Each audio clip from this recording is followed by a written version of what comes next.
بسم الله الرحمن الرحيم الحمد لله رب العالمين وصلى الله وسلم على نبينا محمد وعلى آله وصحبه أجمعين.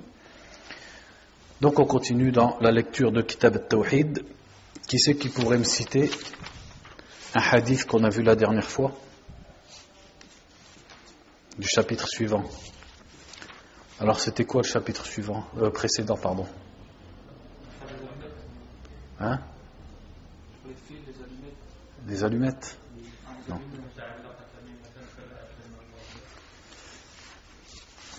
C'est les amulettes. Alors, man ta'allaqa tamimatan fala atama Allahu lahu. Qui c'est qui m'en cite un autre? Oh, mais pas toujours les mêmes aussi, après c'est trop facile. Non? Même en français, non? D'accord. C'était quoi le titre du chapitre? Même en français, c'est pas grave. De toute façon, le cours est en français, donc. Hein? Ouais, mais il s'appelle pas comme ça le chapitre. Bon, donc le chapitre d'aujourd'hui s'intitule Babu ma ja'a fi ar-ruqa wa at-tama'im. Le chapitre sur ce qui a été rapporté à propos des ruqa, c'est-à-dire les incantations, et at-tama'im, c'est-à-dire les talismans. Donc quand vous regardez la différence avec le chapitre d'avant, comment il l'a appelé? Il a dit Babun min ash-shirki lubsul al-halqati wal-khayti wa nahwihima li raf'i al-bala'i aw daf'ihi. Le chapitre de la fois dernière, il ressemble à celui qu'on va faire aujourd'hui. Comment il l'a appelé? Il a dit il fait partie du shirk le fait de porter un anneau ou un fil pour enlever un malheur ou pour le repousser. Et aujourd'hui, le chapitre d'aujourd'hui s'appelle ce qui a été rapporté sur les incantations et les talismans. Pourquoi il n'a pas dit aussi il fait partie du shirk, les incantations et les talismans? À votre avis, pourquoi le chapitre de la dernière fois il s'appelle Min ash-shirk, c'est-à-dire que ces choses-là directement elles font partie du shirk, et le chapitre d'aujourd'hui il n'a pas dit Min ash-shirk, il a dit chapitre sur ar-ruqa, les incantations, ou at-tama'im, les talismans. Voilà, parce que porter un fil ou un anneau, etc., dans tous les cas c'est du shirk. Par contre, ar-ruqa c'est le pluriel de quel mot? Ruqya. Ar-ruqya, il y a la ruqya shar'iyya. Donc la ruqya elle est de deux sortes. Ar-ruqya shar'iyya, c'est-à-dire la ruqya religieuse, celle que l'islam elle a permis, et ar-ruqya shirkiyya, ar-ruqya qui est interdite, dans laquelle il y a du shirk. Donc on ne peut pas dire min ash-shirk ar-ruqa. Les ruqa, c'est-à-dire le pluriel de ruqya, font partie du shirk. Si on disait comme ça ne serait pas vrai. Parce que certaines ruqya font partie du shirk, mais il y en a d'autres, c'est pas seulement qu'elles ne font pas partie du shirk, mais même elles sont recommandées, elles sont demandées de le faire. Donc le prophète sallallahu alayhi wa sallam, qu'est-ce qu'il a interdit? Il a interdit ar-ruqa ash-shirkiyya, c'est-à-dire les ruqa, les incantations telles qu'elles étaient faites dans al-jahiliya. Donc comment ils faisaient ruqya dans la jahiliya? Les Arabes, ils citaient des paroles dans lesquelles ils invoquaient leur divinité, ou alors ils invoquaient l'aide des djinns, ou alors ils invoquaient l'aide des shayatin.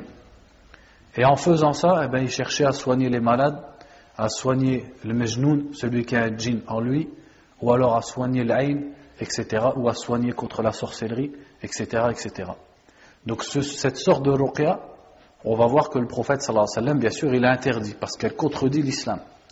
Par contre, le prophète sallallahu alayhi wa sallam, il l'a remplacé par d'autres sortes de ruqya.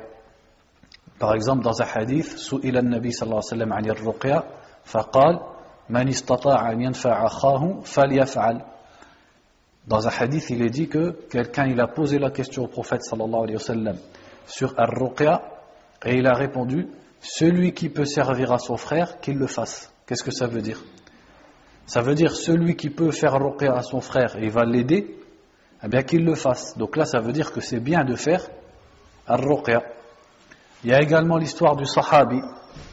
Quand un groupe de sahaba ils étaient en voyage, elle est connue l'histoire, quand ils sont passés à côté d'un groupe de bédouins et ils leur ont demandé l'hospitalité et ils n'ont pas voulu, donc c'était des mécréants. Et le chef de la tribu, il s'est fait piquer par un scorpion. Donc ils sont venus voir ce groupe de musulmans et ils leur ont dit Hal minkum min raqin. Est-ce qu'il y a un d'entre vous qui sait faire ar-ruqya? Eux, qu'est-ce qu'ils veulent dire par ruqya? Ruqya shirkiya, parce que c'est tout ce qu'ils connaissent. Et un sahabi s'est avancé. Donc il est venu vers le chef de la tribu, il a récité Al-Fatiha, il a poustillonné sur la piqûre, et l'homme il s'est levé tout de suite. Il a guéri tout de suite par la permission d'Allah subhanahu wa ta'ala. Et quand ils sont revenus au prophète sallallahu alayhi wa sallam, ils lui ont raconté l'histoire et il lui a dit Wa ma adraka annaha ruqya. C'est-à-dire, comment savais-tu que la Fatiha est une ruqya? Et il y a d'autres hadiths encore sur la ruqya. Par exemple, quand le prophète a dit sallallahu alayhi wa sallam La ruqyata illa min aynin aw huma. Il n'y a de ruqya que pour le mauvais œil ou les piqûres ou les morsures venimeuses. C'est-à-dire que là où elle est la plus efficace, la ruqya, c'est quand on l'a fait contre l'ayn ou contre les piqûres ou les morsures des animaux qui ont du venin, comme les serpents, les scorpions, etc. Donc dans beaucoup de hadiths, le prophète sallallahu alayhi wa sallam, il a autorisé et il a recommandé de faire ar-ruqya. Et dans d'autres hadiths, il a interdit la ruqya. Donc celle qu'il a interdit, c'est la ruqya d'avant l'islam, et celle qu'il a autorisée, c'est la ruqya qui est faite à partir de la parole d'Allah subhanahu wa ta'ala, des du'a. Donc justement, c'est l'occasion pour mentionner quelle est la différence entre ar-ruqya shar'iyya, al-islamiyya, et ar-ruqya shirkiyya. Donc ar-ruqya, on répète. En français, on appelle ça une incantation ou un exorcisme. Ar-ruqya, c'est le fait de chercher la guérison, que ce soit contre le mauvais œil, l'ayn, que ce soit contre la sorcellerie, que ce soit contre al-junun, celui qui est atteint d'un djinn. Et même pour n'importe quelle autre maladie, on peut faire ar-ruqya. Même une maladie corporelle. Ou une maladie psychologique, qui n'a pas de rapport avec ni le djinn, ni la sorcellerie, ni rien du tout. Donc ar-ruqya shar'iyya, celle qui est recommandée de faire, comment on l'a fait? On l'a fait tout simplement en se tournant vers Allah Azza wa Jal, c'est-à-dire en plaçant son espoir en Allah Azza wa Jal, donc c'est tawakkul, et on va demander à Allah par des invocations de guérir soit sa propre personne ou soit une personne. Ou alors on va réciter des ad'iyya, c'est-à-dire des du'a que le prophète sallallahu alayhi wa sallam nous a enseigné, comme par exemple Allahumma rabban nas adhibil bas, qu'on va voir après. Et surtout en lisant le Coran. Donc on lit par exemple Surat al-Fatiha, parce que c'est une shifa. Ou alors on lit Qul a'udhu bi rabbil falaq, Qul a'udhu bi rabbin nas, ou Ayat al-Kursi. Et tout le Coran, il sert pour ar-ruqya. Mais les versets dont la religion elle a surtout parlé, c'est le Fatiha et al-Mu'awwidhatayn, c'est-à-dire Qul a'udhu bi rabbil falaq et Qul a'udhu bi rabbin nas. Donc ça c'est ar-ruqya shar'iyya. Donc dans la ruqya shar'iyya, la personne qu'est-ce qu'elle fait? Tout simplement elle lit le Coran. Ou alors elle invoque Allah subhanahu wa ta'ala, c'est tout. Après, certains parmi les imams des premières générations, ils utilisaient l'eau, par exemple dans la ruqya. C'est-à-dire, ils disaient qu'il est permis de lire dans l'eau. C'est-à-dire, on lit devant l'eau, après on poustillonne dans l'eau, et après, la personne, elle boit l'eau, ou alors elle se lave avec. Il y en a même qui écrivaient, par exemple, le Coran, et après, l'encre, il la faisait se diluer dans l'eau. Et avec cette eau-là, il soignait la personne. Donc, certains parmi as-salaf as-salih, ils ont rajouté le fait d'utiliser l'eau. Maintenant, qu'est-ce que c'est ar-ruqya shirkiyya? Comment on la reconnaît?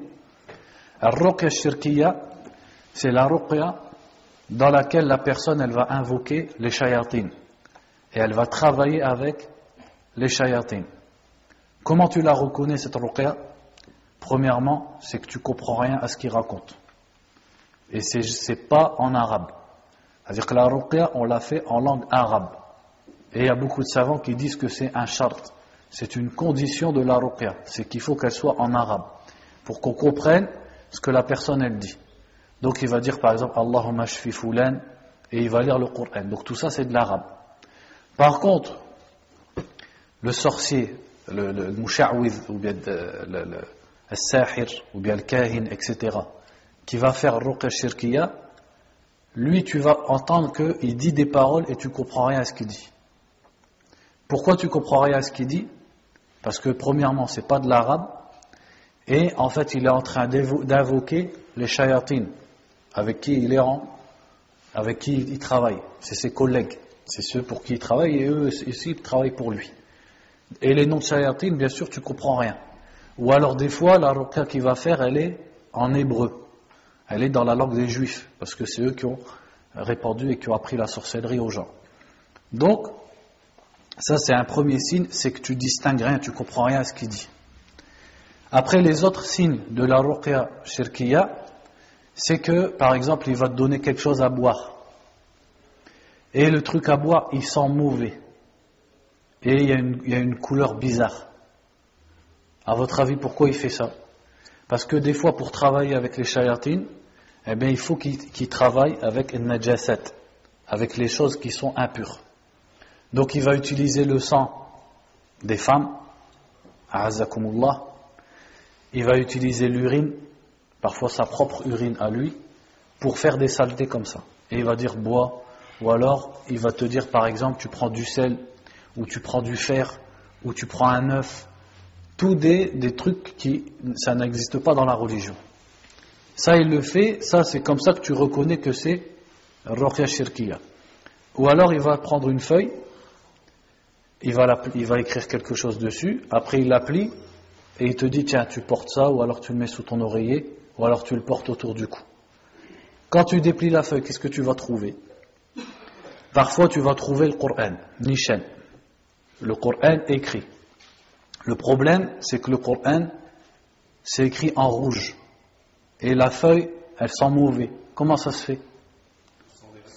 Parce qu'il écrit le Coran avec le sang. Pour plaire à qui, à votre avis? Aux shayatines. As-sihr, c'est comme ça que ça fonctionne, la sorcellerie. Il faut qu'il travaille avec le djinn. Mais le djinn, ils ne vont pas travailler avec lui gratuitement. Qu'est-ce qu'ils espèrent des humains, le djinn? Enfin, les shayatines surtout, parce que les djinns, il y en a des musulmans, il y en a des... Ils veulent le kufr. Donc, si lui, il fait le kufr pour leur faire plaisir, maintenant, il va travailler. Ils vont travailler avec lui. Donc, il va écrire le Coran, par exemple, avec les najasat. Donc, toi, si tu ne connais pas toutes les ruses de ces gens-là, quand tu lis, c'est écrit le Coran. Tu dis, Mashallah, le frère, il m'a fait le Coran. Alors qu'en fait, il t'a arnaqué. Il t'a fait le Coran avec les najasat. Ou alors, tu vas trouver le Coran, mais dans le désordre. Par exemple, c'est écrit Rabbil Alamin, Alhamdulillah. Ou alors c'est écrit Ar-Rahim, Ar-Rahman, Bismillah. Qu'est-ce que c'est ça à votre avis? Ça c'est l'istihza bil Coran. Il fait exprès pour se moquer du Coran. Mais toi, tu connais pas. Toi, tu dis, peut-être c'est, je sais pas, peut-être c'est son savoir-faire, alors il utilise le Coran, etc.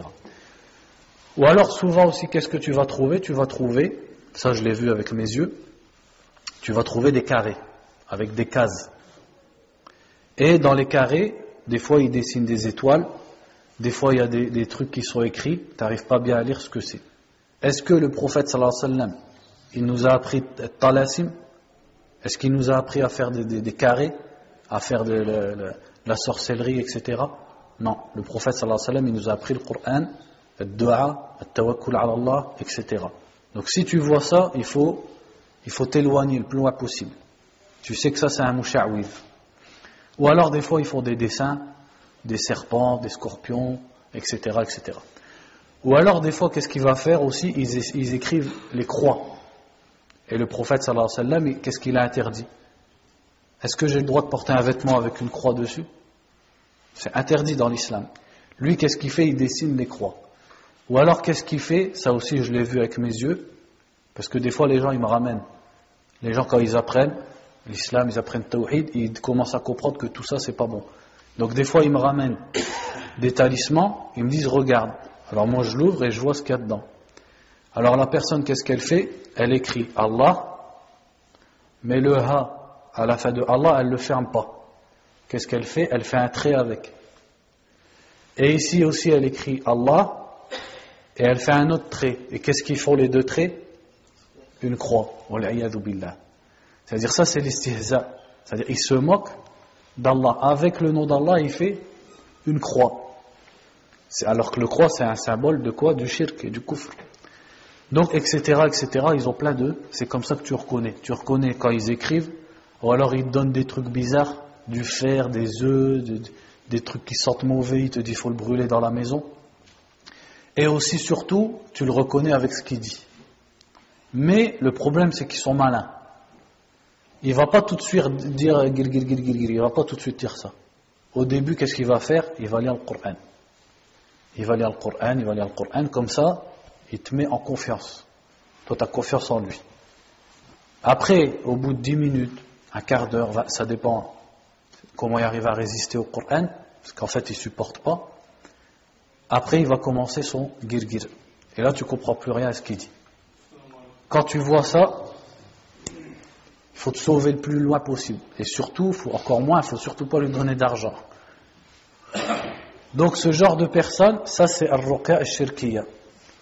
Est-ce que al-ruqya al-shirkiya, c'est que dans les autres communautés? C'est-à-dire, est-ce que al-ruqya al-shirkiya, c'est que chez les chrétiens, que chez les juifs, ou que en Afrique noire, ou que chez les bouddhistes, etc., ou les hindous? Non. Al-ruqya al-shirkiya, les gens ils la pratiquent avec l'image de l'islam. Il a l'image de l'islam, mais sa ruqya, quand tu l'analyses, c'est une ruqya shirkiya. Et pourquoi, à votre avis? C'est quoi le but? Tout simplement, c'est le flous, c'est l'argent, tout simplement. Parce que ça ramène énormément d'argent. Moi, je connais même un ami dont son père, il fait le sihr. Il pratique la sorcellerie. Toute la journée, il y a son urine à côté de lui. A'azakumullah. Toute la journée dans la maison avec l'urine à côté de lui. Donc bien sûr il fait pas salat, mais quand il est dehors, comment les gens ils l'appellent? Frère, l'imam, tout ce que tu veux. Mais à la maison, pas de salat, le bowl, il se lave pas, et chez lui il y a une ambiance bizarre, etc. Et qui c'est qui fait la queue devant chez lui tous les jours? Les femmes des musulmans. Les jeunes, les vieilles, tout le monde, tous les âges. Que ce soit de tous les pays, ils viennent et ils font la queue pour, comme ça, un tel il faut qu'il soit amoureux de moi, un tel il faut qu'il rate son bac, un tel il faut que tu la guérisses de la sorcellerie, etc., etc. Et les musulmans ils marchent dedans. Et ceux-là ils se font de l'argent sur le dos de l'ignorance des musulmans. Donc ça c'est pour ar-ruqya shirkiya, ar-ruqya shar'iyya. Le deuxième point du cours, donc j'explique tout ça avant le cours. Avant qu'on lise. Comme ça, quand on lit, ça y est, on a déjà compris, les textes, les hadiths, on va les comprendre tout seul. Le deuxième point, c'est at-tama'im. At-tama'im, c'est le pluriel de quel mot? Tamima. At-tamima, qu'est-ce que c'est? C'est des choses que les Arabes, avant l'islam, ils accrochaient à leur cou. En fait, c'est la même chose qu'on avait vu dans le cours d'avant. Al-khayt, al-halqa, etc. Donc des fois il l'utilisait avec des perles, il l'accrochait aux enfants, il l'accrochait aux chameaux, pour que les enfants ou les chameaux, etc., ils ne soient pas touchés par l'aïn ou par les djinns, etc., etc. Donc ils pensaient la protection à partir de at-tamima. Et ils l'ont appelé tamima à partir de at-tamam. C'est-à-dire là, le fait qu'une chose soit parfaite ou complète. Ils se disaient avec tamima, notre affaire, notre situation, elle va être tam. Elle va être complète, elle va être bonne. Donc ça, c'est at-tamima. At-tamima, quel est leur jugement dans l'islam? On l'a vu la dernière fois. C'est qu'elles font partie du shirk. Donc alors, pourquoi le shirk, il n'a pas dit mina shirk at-tama'im? Pourquoi il n'a pas dit le titre du chapitre, comme il l'a fait pour le chapitre d'avant, il fait partie du shirk, les tama'im, les talismans. C'est parce qu'il y a une sorte de talisman sur laquelle les ulama de l'islam ils ont divergé. Est-ce qu'elle est permise ou est-ce qu'elle n'est pas permise? Et ils sont d'accord que déjà elle n'est pas du shirk. Elle n'est pas du shirk, mais certains y voient qu'elle est interdite et d'autres y voient qu'elle est permise. C'est quel talisman à votre avis? C'est les talismans du Coran. C'est-à-dire si quelqu'un par exemple il écrit Ayatul Kursi dans un papier et il le porte dans sa poche ou autour de son cou, en espérant par ça qu'Allah Azza wa Jal il le protège. Quel est le jugement de ça? Sur cette sorte de tama'im, Donc ça s'appelle aussi tama'im. Les savants, ils ont divergé. Certains même parmi les sahaba radiallahu anhum, ils pensaient ou ils disaient que c'était licite, et d'autres ils disaient que c'était illicite. En tout cas, ce qui est sûr et certain, c'est que le prophète sallallahu alayhi wa sallam, il n'a jamais fait de talisman avec le Coran. Ça, c'est quelque chose qui est sûr et certain. Le prophète sallallahu alayhi wa sallam, pour soigner les maladies ou bien l'ayn ou bien la sorcellerie, qu'est-ce qu'il nous a enseigné? Ad-du'a, les invocations, at-tawakkul ala Allah, le fait d'avoir confiance en Allah subhanahu wa ta'ala, et ar-ruqya, c'est-à-dire la lecture du Coran. Donc l'avis le plus sûr, c'est de dire que c'est pas autorisé. Mais comme il y a une divergence, donc le shirk il respecte cette divergence et il va pas dire toutes les tama'im sont du shirk, alors que sur une sorte de tama'im, les savants ont divergé. Voilà le secret de ce titre. Donc maintenant on va lire le chapitre. Donc il dit, rahimahullah ta'ala, fi sahih, donc dans le sahih, c'est-à-dire dans le sahih de Bukhari et de Muslim, عن أبي بشير الأنصاري رضي الله عنه أنه كان مع رسول الله صلى الله عليه وسلم في بعض أسفاره فأرسل رسولا ألا يبقين في رقبة بعير قلادة من وتر أو قلادة إلا قطعت. Donc le premier hadith de Abu Bashir al-Ansari. Donc comme d'habitude on va lire la biographie du sahabi.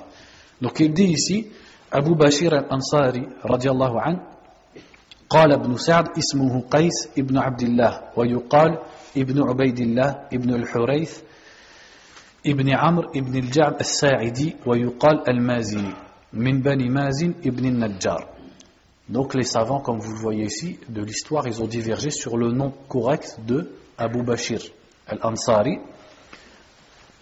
Donc certains, son prénom c'était Qais, et il y en a, ils ont dit Qais ibn Abdillah, et d'autres ils ont dit Qais ibn Ubaydillah. Donc de la tribu de Mazin. وقال ابن عبد البر وغيره لا يوقف له على اسم صحيح.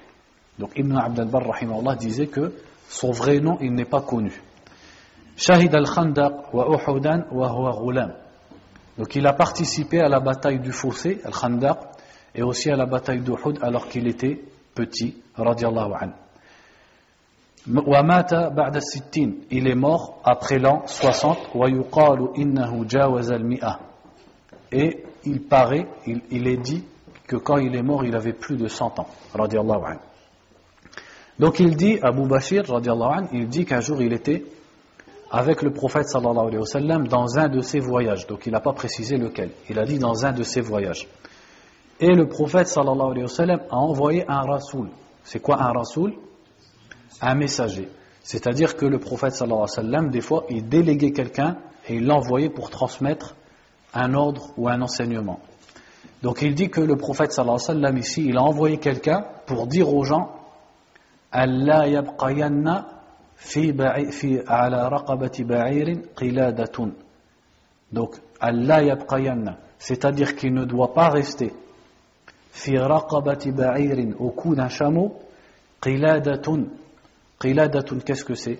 En français, ils traduisent par les guirlandes. C'est comme ça qu'on appelle. C'est ce qu'ils mettaient au cou des chameaux. Donc on appelle ça qilada. Le pluriel c'est qala'id. Donc il a dit ici, il ne doit pas rester de guirlande au cou des chameaux. Ou alors de guirlande min watarin. Le watar, qu'est-ce que c'est?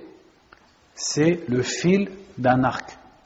Dans un arc, le fil qu'on tire pour tirer la flèche, on l'appelle watar. Donc en gros, ici le prophète sallallahu alayhi wa sallam, en fait, il a dit aux gens d'enlever tout ce qu'ils mettaient au cou des chameaux. Pourquoi?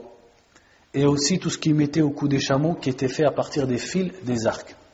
C'est parce que les Arabes avant l'islam, quand ils étaient dans le shirk, quand ils allaient en guerre, ils utilisaient les arcs. Et après la guerre, quand l'arc il commençait à s'user, quand le fil, la corde, elle commençait à s'user, ils l'enlevaient. Et comme ils avaient fait la guerre avec, ils pensaient que dedans il y avait quelque chose. Donc ils le mettaient au cou des chameaux en pensant que ça allait les protéger contre le ayn. Donc en fait ils l'utilisaient comme quoi? Comme tamima. Ils utilisaient les cordes des arcs comme une tamima pour les chameaux. Donc le prophète sallallahu alayhi wa sallam, il a ordonné qu'on enlève tous les talismans qui étaient au cou des chameaux. Donc ça nous prouve qu'il est interdit d'accrocher quelque chose en pensant que cette chose, elle va te protéger ou elle va te ramener la chance, etc. Donc le hadith suivant, وعن ابن مسعود رضي الله عنه قال سمعت رسول الله صلى الله عليه وسلم يقول إن الرقى والتمائم والتولة شرك رواه أحمد وأبو داود. Donc ici c'est Abdullah ibn Mas'ud qui rapporte que le prophète a dit sallallahu alayhi wa sallam إن الرقى, donc les ruqa, les incantations, والتمائم et les talismans, والتولة, التولة on va l'expliquer, font partie du shirk. Donc ça c'est rapporté par l'imam Ahmed, Abu Daoud, rahimahullah, et d'autres. En fait ce hadith à la base il est plus long que ça. Le hadith qu'est-ce qu'il raconte? Il raconte que Zaynab, la femme de Abdullah ibn Mas'ud, c'est elle qui raconte le hadith en fait. Et Zaynab elle faisait partie des tabi'in, elle n'a pas connu le prophète sallallahu alayhi wa sallam, c'était la femme de Abdullah ibn Mas'ud, radiyallahu anhu. Donc elle dit qu'un jour Abdullah il est rentré chez lui et elle avait à son cou un khayt, c'est-à-dire elle portait un fil à son cou.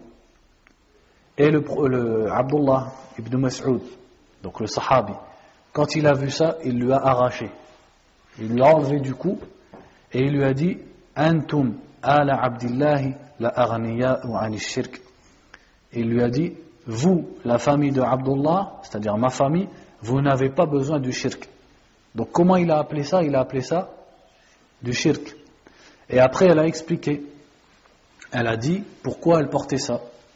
Elle a dit كانت عيني تقذف فكنت أتخلف على فلان اليهودي فيرقى فيه فإذا رقى سكنت. Donc elle a dit radiyallahu anha, ou plutôt rahimahullah, qu'en fait elle souffrait de son œil. Et son œil, il y a du liquide qui coulait de son œil. Et elle allait voir un juif dans Médine, et ce juif qu'est-ce qu'il faisait? Ou plutôt, c'est pas à Médine puisque Abdullah ibn Mas'ud vivait en Irak, en tout cas dans la ville où ils étaient, elle allait voir un juif, et ce juif qu'est-ce qu'il faisait? Il lisait des ruqa, donc il faisait des paroles, des incantations, des prières sur le fil, et après elle le portait à son cou, et elle dit quand il faisait ça, eh ben mon œil il allait mieux. Et Abdullah radiallahu anhu, il lui a dit هذا من الشيطان, il a dit ça vient de shaitan. كان ينسخها بيده فإذا رقى ابتعد. Il a dit ça c'est shaitan qui te faisait ça à ton œil avec sa main. Et quand le juif il lit, le shaitan qu'est-ce qu'il fait? Il arrête. C'est quoi le but ici du shaitan? Lui il s'en fiche le shaitan si tu es malade ou tu es en bonne santé. Lui c'est pas ça qu'il regarde. Qu'est-ce qu'il veut de toi? C'est que tu ailles en enfer. Donc lui il s'en fiche si Zaynab son œil il va bien ou il va pas bien. Lui, ce qu'il veut, c'est qu'elle s'accroche et qu'elle fasse du shirk et qu'elle s'accroche au sorcier. Donc, quand le sorcier juif il faisait sa ruqa, le shaitan, il arrêtait de faire du mal à son œil. Comme ça, elle croit que c'est grâce au juif et à ce qu'il fait le juif. Donc, Abdullah ensuite, il lui a dit كان يكفيك أن تقولي كما كان رسول الله صلى الله عليه وسلم يقول اللهم رب الناس أذهب البأس واشفي أنت الشافي لا شفاء إلا شفاؤك شفاء لا يغادر سقما. Donc il lui a dit à sa femme, tu aurais dû dire comme le prophète sallallahu alayhi wa sallam disait Allahumma rabban nas. Donc là il lui a appris une dua. Donc cette dua en fait c'est une ruqya qu'on dit quand on est malade, que ce soit son œil ou sa jambe ou ce qu'on veut. Quand on est malade on peut dire cette ruqya pour se soigner. Donc c'est à la fois une dua et une ruqya.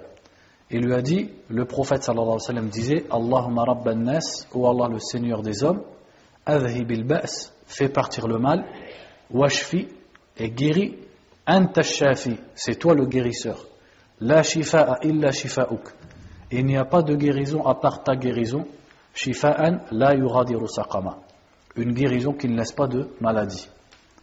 Donc regardez comment Ibn Mas'ud radiyallahu anhu, par hikmah, par sa sagesse, il lui a interdit le shirk, mais il lui a remplacé par sunnah. Donc il lui a pas juste dit ça c'est du shirk, mais il connaissait sunnah. C'est-à-dire il connaissait qu'est-ce qu'il disait le prophète sallallahu alayhi wa sallam à la place. Donc il lui a remplacé le shirk par une dua de tawhid, une dua de monothéisme, dans laquelle il y a l'unicité d'Allah subhanahu wa ta'ala, et qui vient du prophète sallallahu alayhi wa sallam, il ne l'a pas inventé lui-même.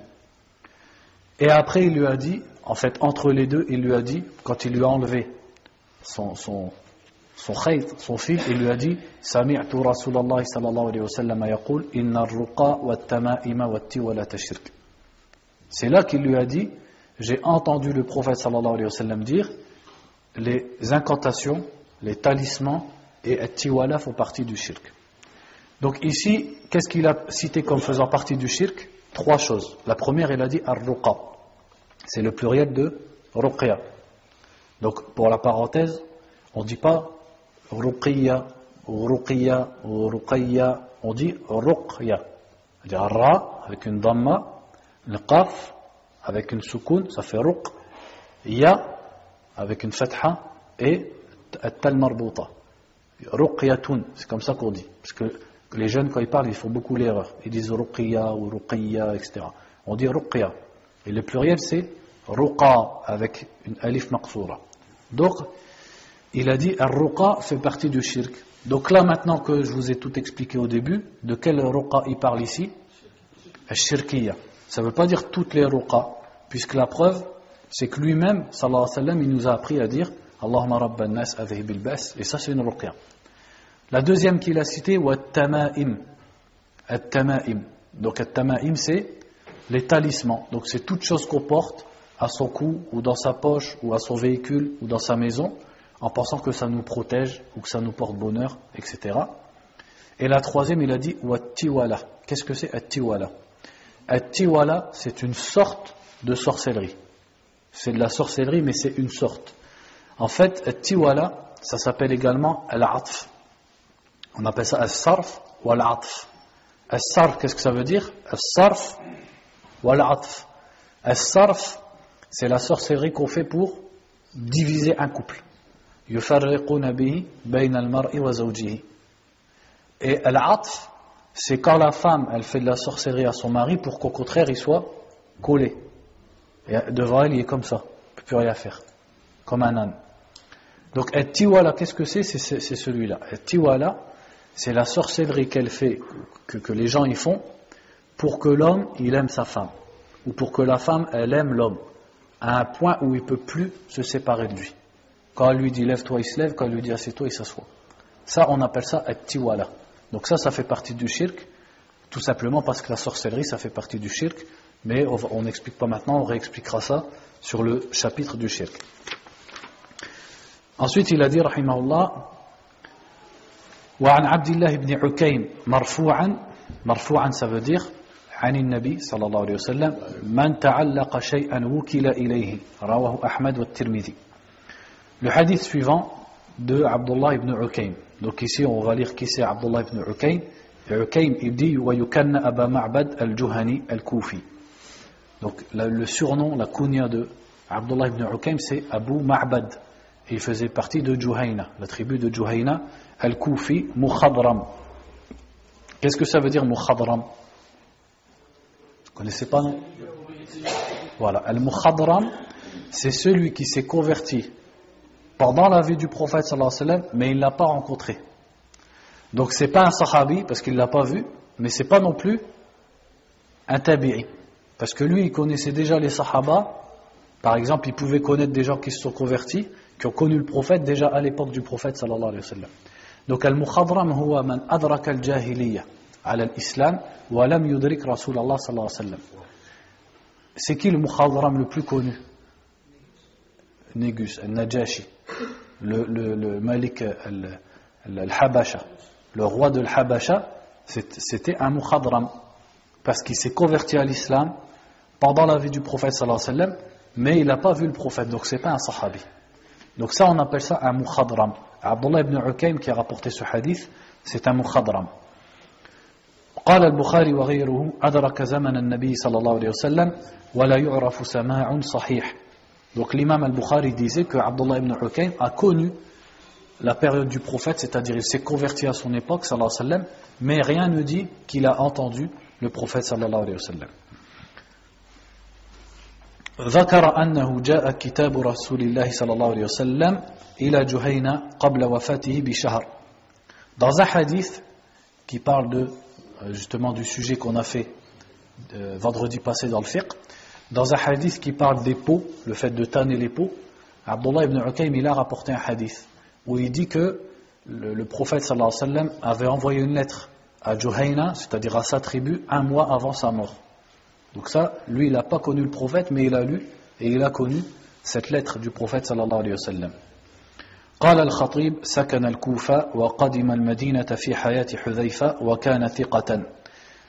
Donc il habitait dans la ville de Al-Koufa en Irak et il est venu à Médine plus tard et c'était un thiqa, c'est-à-dire il fait partie des rapporteurs de hadith qui sont acceptés. Donc lui il a rapporté que le prophète a dit sallallahu alayhi wa sallam man ta'allaqa shay'an wukila ilayhi, c'est-à-dire celui qui s'accroche quelque chose sera délaissé à cette chose. Donc comme on dit en arabe al-jaza'u min jinsil amal, tu es récompensé selon ce que tu as fait. Allah Azza wa Jal, si tu te tournes vers lui, si tu l'invoques, وَمَنْ يَتَوَكَّلْ عَلَى اللَّهِ فَهُوَ حَسْبُهُ, celui qui place sa confiance en Allah, Allah il ne va pas le laisser. Allah il lui suffira dans ses affaires. وَقَالَ رَبُّكُمُ ادْعُونِي أَسْتَجِبْ لَكُمْ, Allah a dit, invoquez-moi, je vous réponds. Donc celui qui se tourne vers Allah subhanahu wa ta'ala, il s'est tourné vers celui qui peut le secourir. Mais celui qui se tourne vers une tamima, donc qui porte quelque chose sous son oreiller, dans sa poche, ou à sa voiture, etc., eh ben Allah il va le laisser avec cette chose. C'est-à-dire qu'Allah subhanahu wa ta'ala il va le délaisser. Tu as cherché la protection de cette chose, eh ben Allah il va te laisser avec cette chose. Est-ce que cette chose réellement elle peut protéger la personne? Non. C'est-à-dire que la personne elle sera délaissée et elle sera sans protection de la part d'Allah subhanahu wa ta'ala. Puisqu'elle s'est tournée vers la chose, donc c'est la justice d'Allah azza wa jal. C'est comme on avait vu ça dans Ar-Riya, dans l'ostentation. Allah azza wa jal, qu'est-ce qu'il dira au jour du jugement? Allez chercher votre récompense auprès de ceux dont vous cherchiez les éloges. C'est-à-dire celui qui prie ou qui donne la zakat ou qui fait Ramadan pour plaire à quelqu'un, au jour du jugement, Allah il lui dira, va chercher ta récompense chez lui. Ça c'est la justice d'Allah subhanahu wa ta'ala. Si tu as cherché ses éloges, au jour du jugement, tu n'auras pas de récompense d'Allah. Et là c'est la même chose. Donc ça existe par exemple à notre époque. Bon, bien sûr il y a plein d'exemples. Mais un exemple que les gens y font, je ne sais pas si tout le monde il le fait dans ce sens-là, mais je suis persuadé qu'il y en a c'est dans ce sens-là. C'est que les gens ils mettent un chapelet à leur voiture. Et certains, ils croient que le chapelet, ça va le protéger. Donc déjà, ça c'est une tamima. Donc, et le prophète a dit, sallallahu alayhi wa sallam, que tamima c'est du shirk. Alors tu dois plutôt placer ta confiance en Allah subhanahu wa ta'ala et non pas en une sabha, c'est-à-dire comment ils disent déjà? Un chapelet. Et en plus, dedans, il y a de la ressemblance à qui? D'où ça vient les chapelets dans l'islam? Ça vient de l'Asie, ça vient des bouddhistes, ça vient des hindous. C'est eux qui aiment bien toujours avoir des chapelets, manipuler des chapelets, et ils croient dans leurs chapelets. Donc en vérité, malheureusement, certains musulmans, ils les ont imités dans ce genre de croyances et dans ce genre de pratiques. Ensuite, le cheikh, rahimahullah, il a dit à la fin du chapitre, il a dit « At-tama'imu shay'un yu'allaqu 'ala al-awladi min al-'ilm » Donc il a dit, les tama'im, c'est quelque chose qu'on accroche aux enfants pour les protéger contre le mauvais œil. Est-ce que c'est que ça, les talismans? En fait, ici, il a juste donné un exemple, le cheikh. Après avoir cité les hadiths, il a expliqué ce que c'est at-tama'im. Ensuite, il a dit, lakin, idha kana al-mu'allaqu min al-Qur'an, farakhasa fihi ba'du al-salaf, wa ba'duhum lam yurakhis fihi, wa yaj'aluhu min al-manhi anhu, minhum ibn Mas'ud, radiyallahu anhu. Et il a dit ensuite, et at-tama'im, si ce sont des talismans du Coran, donc c'est ce qu'on a dit au début du cours, certains salafs, quand on dit les salafs, c'est-à-dire sahaba radiallahu anhum, ils considéraient que c'était permis et d'autres l'ont interdit, comme Abdullah ibn Mas'ud. Et al-haq, wallahu a'lam, c'est que c'est interdit. Pourquoi? On va citer plusieurs raisons. C'est-à-dire on a certains parmi les anciens de cette communauté qui disaient qu'on peut avoir une tamima si c'est du Coran, et d'autres qui disaient que c'est interdit. Maintenant, jugeons entre les deux. Qu'est-ce qu'Allah subhanahu wa ta'ala nous a dit dans le Coran? فَإِن تَنَازَعْتُمْ فِي شَيْءٍ فَرُدُّوهُ إِلَى اللَّهِ والرسول إن كنتم تؤمنون بالله واليوم الآخر. Quand on diverge dans une question dans la religion, il faut revenir à Allah, c'est-à-dire Kitabullah, et Ar-Rasul, c'est-à-dire les hadiths du prophète sallallahu alayhi wa sallam. Donc si certains sahaba ils ont permis les talismans du Coran et d'autres ils l'ont interdit, on va revenir à la sunna du prophète sallallahu alayhi wa sallam. Est-ce que le prophète sallallahu alayhi wa sallam il aurait oublié de nous montrer quelque chose? C'est sûr que non. Il a transmis tout son message. Or, le prophète sallallahu alayhi wa sallam il nous a dit At-tama'im shirk. Il nous a dit que les tama'im c'était du shirk. Donc si les tama'im du Coran étaient permises, ça veut dire qu'il manquait quelque chose dans sa phrase. Il aurait dû dire illa at-tama'im min al-Qur'an. Ou alors il aurait dû le montrer à une autre occasion. Dans une autre occasion, il nous aurait dit que les talismans du Coran, c'est pas compris dans l'interdiction, c'est une exception. Est-ce qu'on a un hadith où le prophète sallallahu alayhi wa sallam il a fait un talisman avec le Coran? Zéro hadith. C'est-à-dire que dans la sunna du prophète sallallahu alayhi wa sallam, ça n'existe pas. Maintenant, deuxième chose, comme on l'a dit, les textes ils sont am, c'est général. Il a dit at-tama'im sans faire d'exception. Donc les talismans du Coran ils sont compris dedans, dans le texte, dans les hadiths. Une autre chose, c'est que si on permet aux gens de porter des talismans du Coran, on dit yufdi ila ihanati al-Qur'an. Ça va amener les gens à négliger et à rabaisser le Coran. Pourquoi? Parce que par exemple il va rentrer avec aux toilettes, ou alors il va le faire tomber dans les toilettes, etc. Ou alors, comme beaucoup de jeunes y font, des fois ils ont des talismans du Coran et il est là en train de fumer avec ses copains, avec la musique à fond, peut-être avec des filles, avec la télé, etc. Alors qu'il y a le Coran autour de son cou. Ça c'est le respect du Coran. Donc le fait de dire aux gens qu'ils ont le droit de mettre ça, ça mène à baisser la valeur du Coran, à manquer de respect envers le Coran. Et une autre chose aussi, admettons qu'on dit que c'est permis. Donc, on va dire aux musulmans, tu peux porter les talismans du Coran. Donc toi, par exemple, tu es quelqu'un qui est connu pour aller à la mosquée, pour apprendre la religion, et les gens, ils vont te voir, autour de ton cou, tu as un talisman. Mais les gens, ils ne savent pas si ton talisman, c'est du Coran ou si c'est le guirguir du moucha'ouid, le khurafat, etc. Les gens, ils ne savent pas. Donc, en te voyant, les gens, qu'est-ce qu'ils vont dire? Ils vont dire, ah, donc j'ai le droit de faire le kitab. Et après, ils vont aller chez le moucha'ouid faire les talismans. Parce que ça va tromper les gens. Il y a une sorte de tashabbuh, c'est-à-dire une sorte de ressemblance avec les talismans du shirk. Donc c'est pour ça que le mieux c'est d'éviter. Et de toute façon, le prophète sallallahu alayhi wa sallam, il nous a montré tout ce dont on avait besoin quand on a un problème avec l'aïd, ou avec le djinn, ou avec le sihr, c'est le tawhid. C'est-à-dire avoir confiance en Allah subhanahu wa ta'ala, ad-du'a, demander à Allah azza wa jalla la guérison, et ar-ruqya et le Coran. Ensuite il dit والرقى هي التي تسمى العزائم وخص منه الدليل ما خلا من الشرك فقد رخص فيه رسول الله صلى الله عليه وسلم من العين والحمى. Donc ici il a dit الرقى, ça s'appelle aussi al-azaim. On peut appeler ça aussi al-azima et au pluriel al-azaim. Et il dit mais les preuves ad-dalil, c'est-à-dire les hadiths, ont montré que les ruqa dans lesquelles il n'y a pas de shirk sont permises. Et le prophète sallallahu alayhi wa sallam a permis la ruqya contre le mauvais œil et les piqûres venimeuses. Ça c'est qu'un exemple. On sait que les ruqya elles sont permises aussi pour d'autres choses. Ensuite il a dit وَالتِّوَالَةُ شَيْءٌ يَصْنَعُونَهُ يَزْعُمُونَ أَنَّهُ يُحَبِّبُ الْمَرْأَةَ إِلَى زَوْجِهَا وَالرَّجُلَ إِلَى امْرَأَتِهِ.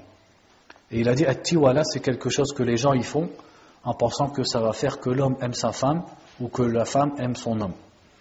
وروى الإمام أحمد عن رويفع قال لي رسول الله صلى الله عليه وسلم يا رويفع لعل الحياة ستطول بك فأخبر الناس أن من عقد لحيته أو تقلد وترا أو استنجى برجيع دبة أو عظم فإن محمدا بريء منه. Donc un autre hadith encore, le chapitre il n'est pas fini.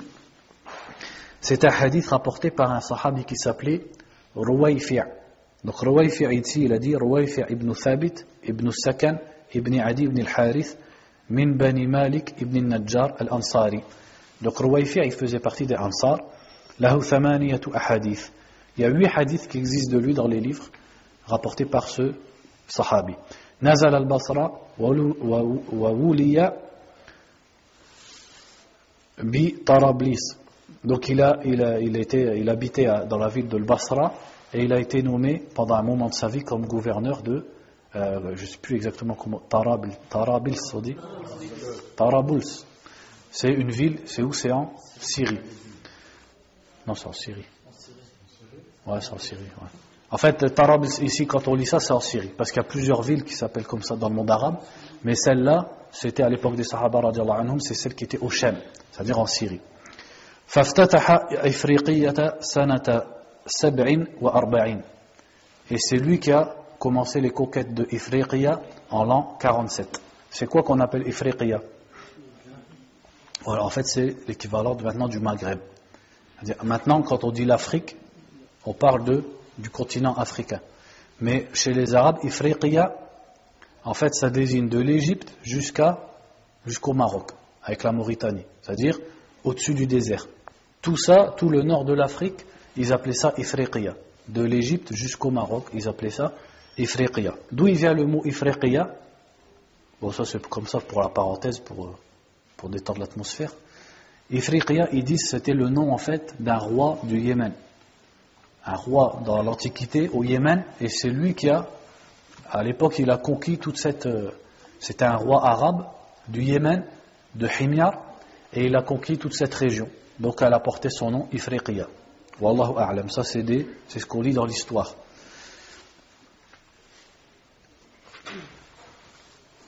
Tufiya sanata 56. Il est mort en 56. Radiallahu anhu.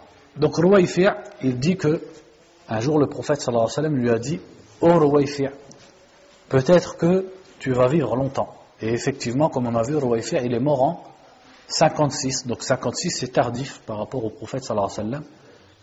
Beaucoup de compagnons, ils mouraient bien avant, dans les guerres, etc. Mais lui, il a vécu longtemps. Donc il lui a dit: peut-être que tu vivras longtemps. Alors, informe les gens. Donc il lui a dit 3 choses.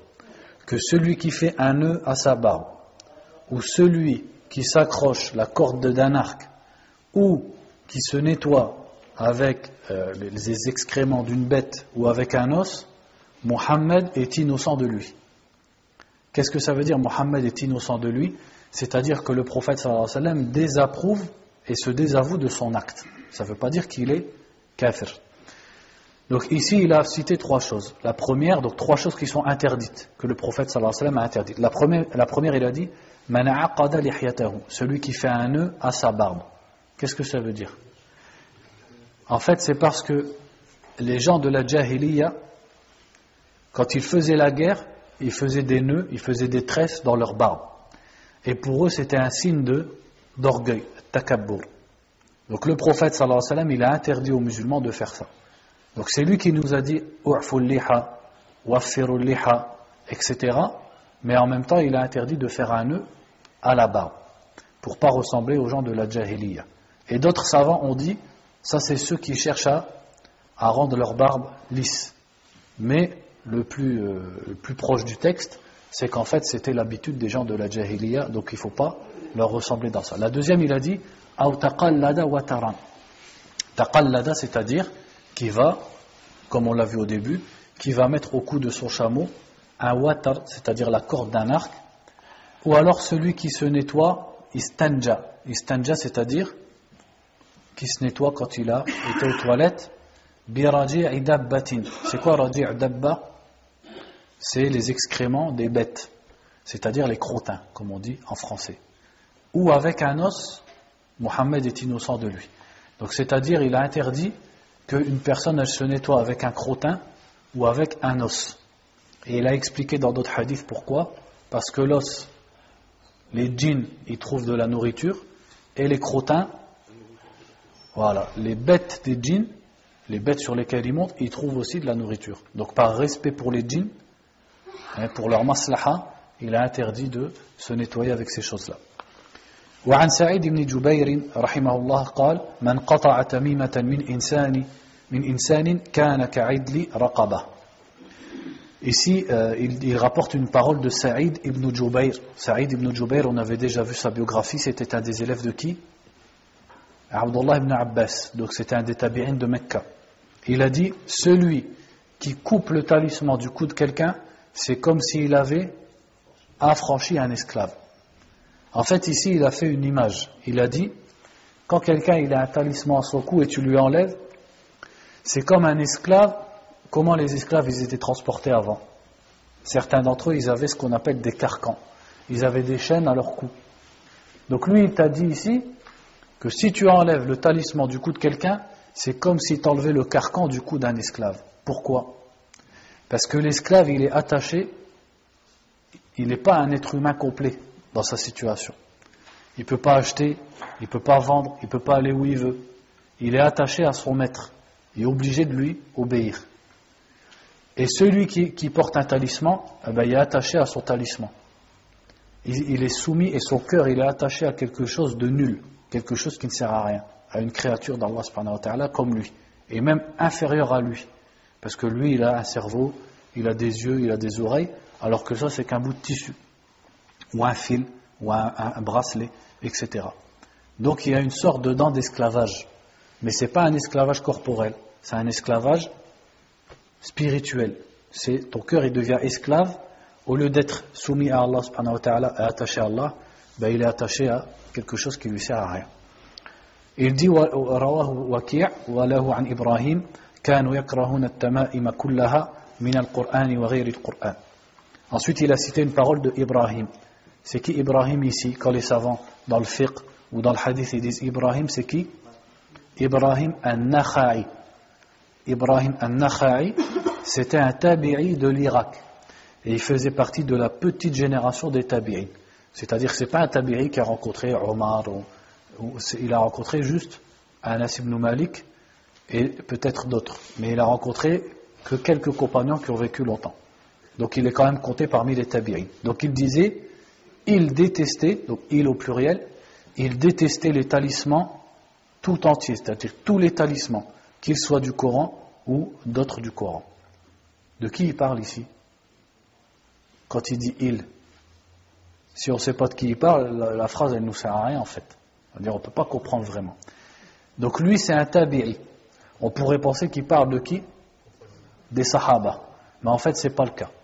Les savants ils disent que Ibrahim al-Nakha'i, quand il dit il parle des grands élèves de qui? Abdullah ibn Mas'ud radiyallahu anhu, comme Al-Aswad et d'autres parmi les élèves dont eux c'était min kibar al-tabi'in. Al-Aswad et les autres élèves de Abdullah ibn ou Al-Qama, les élèves de Abdullah ibn Mas'ud, ça c'était parmi les grands tabi'in, c'est-à-dire les tabi'in entre guillemets vieux. Et lui il a appris avec eux, il n'a pas appris avec Ibn Mas'ud. Donc quand il rapporte des paroles, en fait il parle des élèves d'Ibn Mas'ud. Donc sa parole elle fait que confirmer ce que le cheikh il a dit tout à l'heure, que Abdullah ibn Mas'ud, lui, il interdisait tous les talismans, même les talismans du Coran.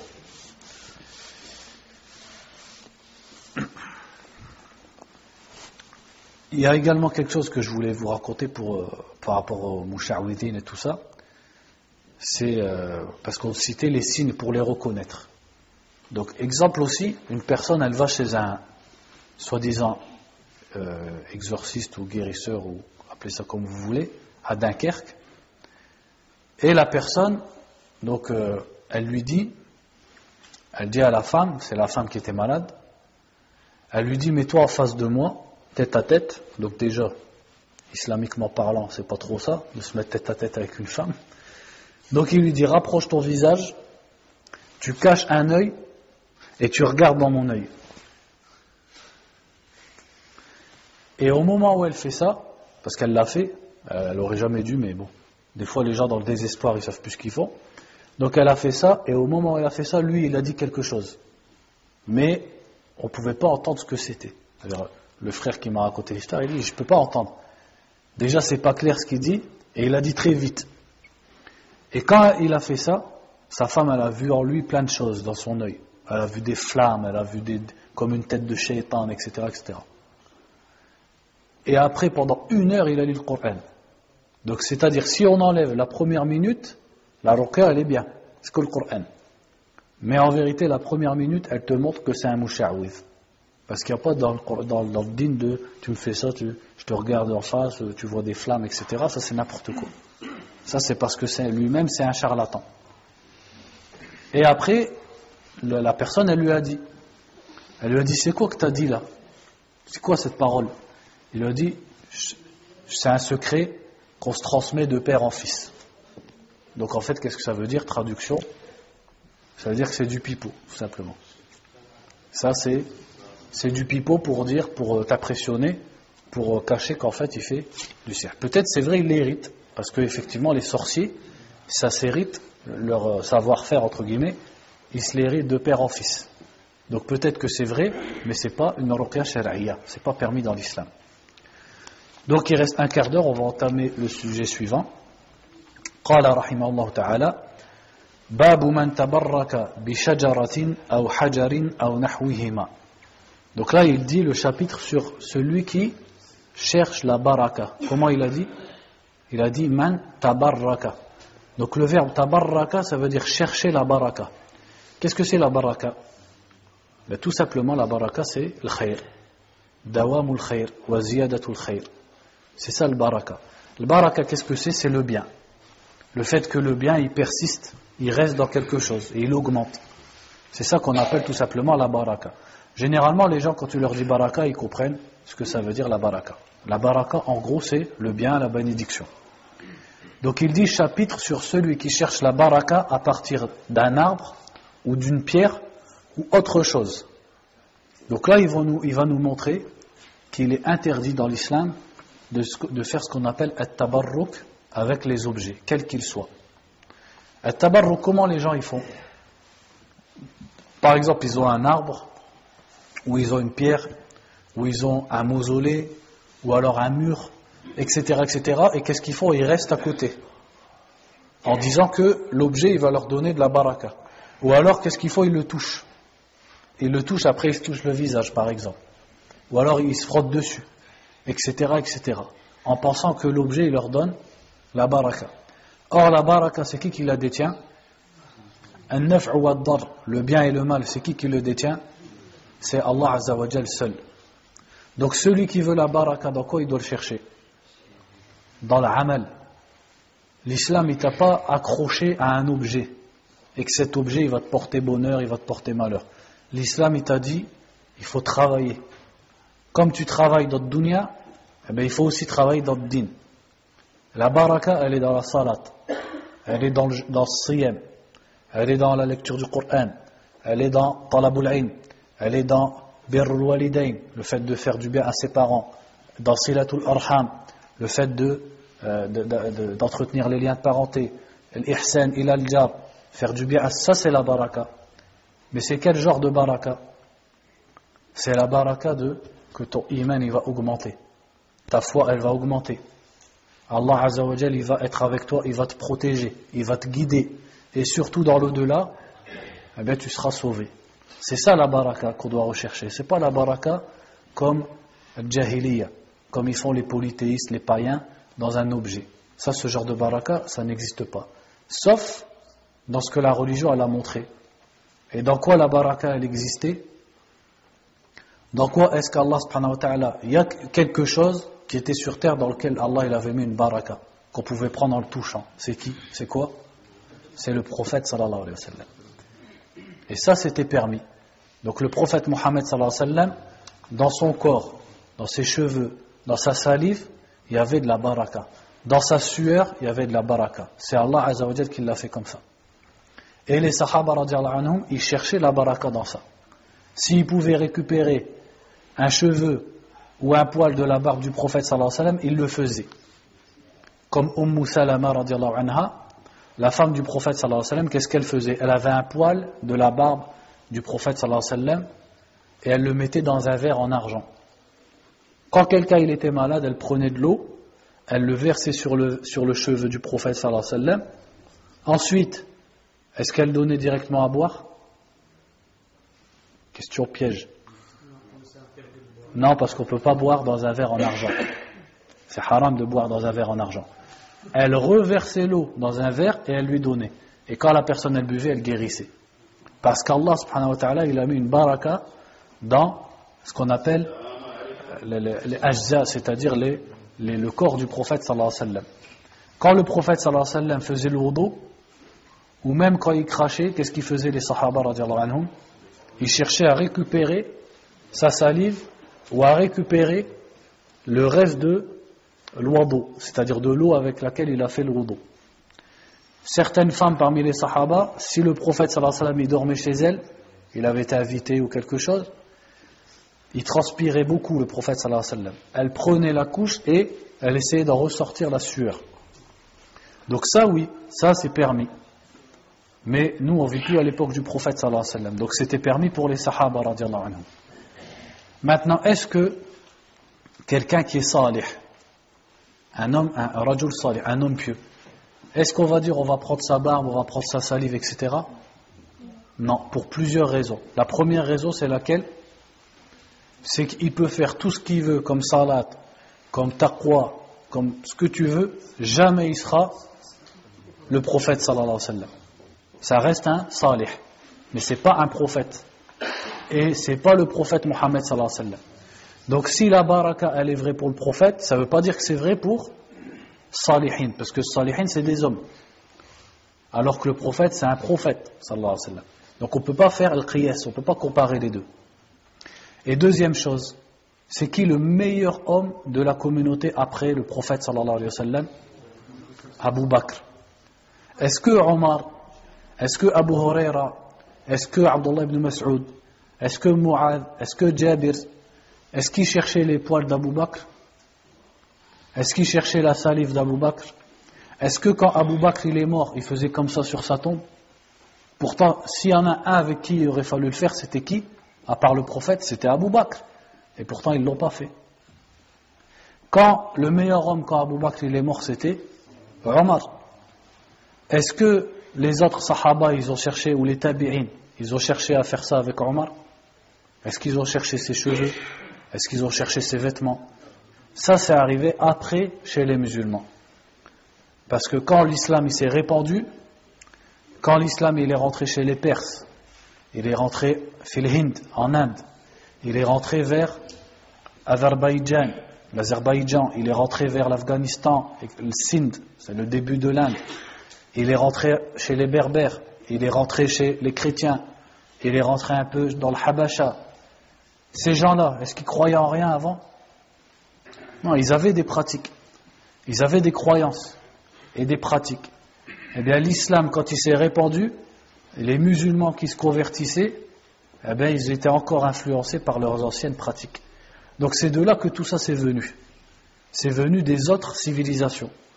Comme le fait de chercher la baraka dans des tombes, dans des objets. En vérité tout ça c'est dakhil. Ça c'est étranger à l'islam. Ça c'est venu bien après. Sinon comme on l'a dit, et même l'imam Malik rahimahullah ta'ala, il disait que celui qui touche le mimbar du prophète, pourtant c'est le mimbar du prophète sallallahu alayhi wa sallam, que celui qui le touche pour la baraka c'est une bid'a. Ça c'est qui? C'est pas Abbas ou Ahmed, c'est l'imam Malik rahimahullah ta'ala. Et l'imam Malik rahimahullah ta'ala, il a refusé de prendre la science d'un tabi'i qui s'appelait Ata, parce qu'un jour il a vu faire ça au mimbar du prophète sallallahu alayhi wa sallam, parce qu'il existait encore à son époque. Quand il l'a vu faire ça, il a dit je prends plus l'ilm de lui, et il n'a plus appris auprès de lui. Ça c'est qui? C'est Malik rahimahullah ta'ala. Donc ils sont où les gens maintenant de Malik? Où est-ce qu'on est vraiment de ce qu'il disait l'imam Malik rahimahullah ta'ala? C'est ça qu'il disait l'imam Malik. Il disait, il interdisait le tabarruk avec le mimbar du prophète sallallahu alayhi wa sallam. Alors qu'est-ce que c'est sur la tombe de Foulan ou Foulan?